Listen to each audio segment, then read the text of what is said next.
I majored in theatre and I used to direct and produce plays and design costumes. That was the kind of genesis, I suppose, of my career. And the thing about obviously working in performance is that you're telling stories. I think if there's a thread that links all of the phases of my career together, it's that idea of narrative or storytelling. I'm Alice Cicolini and I'm a jewellery designer, and we're here in Hackney Wick in London.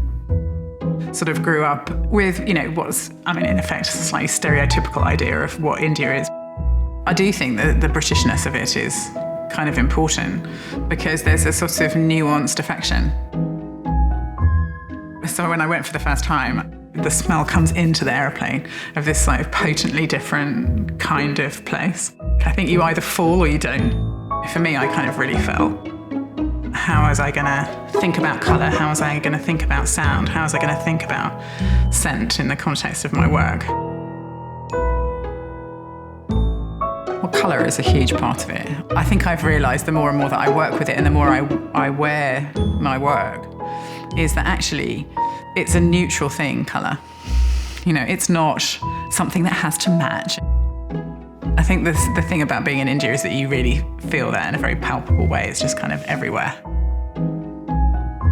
The 22-carat gold pieces that are glass enamel are all still made there. And every piece of stone that I work with is carved in Jaipur by the same man. I literally work with 2 craftsmen on the Indian side and have done for a decade. But for me, that collaborative engagement with someone else's skill is really fundamental to the story I'm trying to tell.